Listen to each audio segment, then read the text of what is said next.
1959 की एक ठंडी रात रूस के बर्फीले पहाड़ों में 9 अनुभवी पर्वतारोही अपने टेंट में सो रहे थे। लेकिन आधी रात के बाद कुछ ऐसा हुआ कि सभी लोग घबराकर अपने ही टेंट को अंदर से काटकर बाहर भाग गए, बिना जूते, बिना जैकेट और -30 डिग्री तापमान में। कुछ घंटे बाद वो सभी मृत पाए गए। सबसे डरावनी बात, आज 65 साल बाद भी कोई नहीं जानता कि उस रात वास्तव में क्या हुआ था। इसे ही कहा जाता है डियाटलॉव पास इंसिडेंट। 1959 में सोवियत यूनियन के समय एक स्टूडेंट हाइकिंग एक्सपीडिशन निकली थी। इस एक्सपीडिशन को लीड कर रहे थे 23 साल के इंजीनियरिंग स्टूडेंट इगोर दियातलॉव। उनका लक्ष्य था रूस के खतरनाक पर्वतीय इलाके यूरल माउंटेन्स को क्रॉस करना। ये एक्सपीडिशन बहुत मुश्किल मानी जाती थी, लेकिन इस ग्रुप के सभी सदस्य एक्सपीरियंस हाइकर्स थे।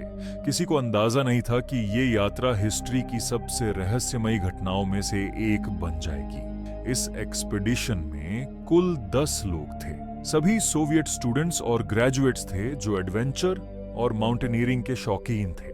लेकिन रास्ते में एक सदस्य बीमार पड़ गया, इसलिए वो वापस लौट गया और यही वजह थी कि वो अकेला व्यक्ति था जो इस रहस्य से बच गया। बाकी 9 लोग आगे बढ़ते रहे। उनका डेस्टिनेशन था एक खतरनाक पर्वत जिसका नाम था खौलात शाखल। इसका मतलब स्थानीय भाषा में होता है माउंटेन ऑफ द डेड। नाम ही काफी डरावना था, लेकिन ग्रुप के लिए ये बस एक एडवेंचर था। 31 जनवरी तक सब कुछ बिल्कुल नॉर्मल चल रहा था। उन्होंने जंगल पार किया और पर्वत के पास कैंप करने की तैयारी की। 1 फरवरी 1959 की शाम उन्होंने बर्फीली ढलान पर अपना टेंट लगाया और यहीं से कहानी अचानक बदल जाती है। उस रात मौसम बेहद खराब था। तेज हवाएं, भारी बर्फबारी और तापमान लगभग -30 डिग्री सेल्सियस। लेकिन अनुभवी हाइकर्स के लिए ये असामान्य नहीं था। उन्होंने टेंट लगाया, खाना खाया और सोने की तैयारी की। लेकिन आधी रात के बाद कुछ ऐसा हुआ जिसने सबको पैनिक में डाल दिया, क्योंकि बाद में जब रेस्क्यू टीम वहां पहुंची तो उन्होंने जो देखा वो बेहद अजीब था। टेंट पूरी तरह खाली था,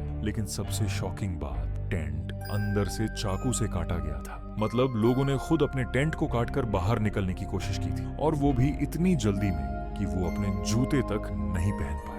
अब सवाल था, ऐसा क्या हुआ होगा जिससे इतने एक्सपीरियंस्ड हाइकर्स इतना डर गए। लेकिन असली रहस्य अब भी शुरू हुआ था। जांच के दौरान कुछ बेहद अजीब बातें सामने आईं। कुछ बॉडीज पर गंभीर इंटरनल इंजरीज थी, लेकिन हैरानी की बात यह थी कि उनके शरीर पर बाहरी चोटें बहुत कम थी, जैसे किसी बहुत शक्तिशाली फोर्स का असर हुआ हो। एक और रहस्यमयी चीज सामने आई। कुछ कपड़ों पर रेडिएशन ट्रेस पाए गए। इसके अलावा उस समय आसपास के लोगों ने आसमान में मिस्टीरियस ऑन रेंज लाइट्स देखने की बात भी कही, जिससे कई कंस्पिरेसी थ्योरीज पैदा हो गई। कुछ लोगों ने कहा ये सीक्रेट मिलिट्री टेस्टिंग हो सकता है, कुछ ने कहा ये अवलांच रहा होगा।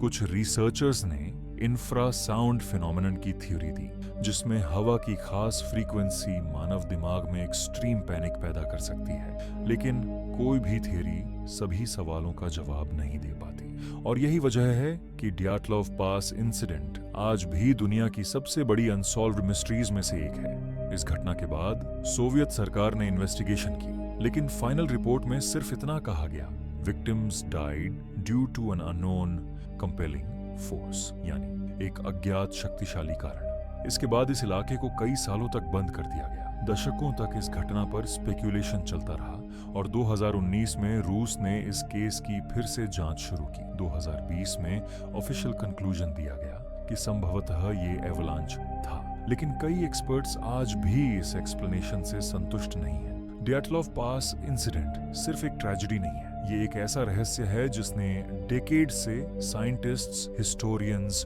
और इन्वेस्टिगेटर्स को उलझा रखा है। क्या वो अवलांच था? क्या कोई सीक्रेट मिलिट्री एक्सपेरिमेंट, या फिर कुछ ऐसा जिसे हम आज भी पूरी तरह समझ नहीं पाए? शायद सच आज भी उन बर्फीले पहाड़ों के नीचे दबा हुआ है, और यही वजह है कि 1959 की वो रात आज भी इतिहास की सबसे डरावनी और रहस्यमयी कहानियों में से एक बनी हुई है। आपके हिसाब से उस रात वास्तव में क्या हुआ होगा? एवलांच, सीक्रेट एक्सपेरिमेंट या कुछ और?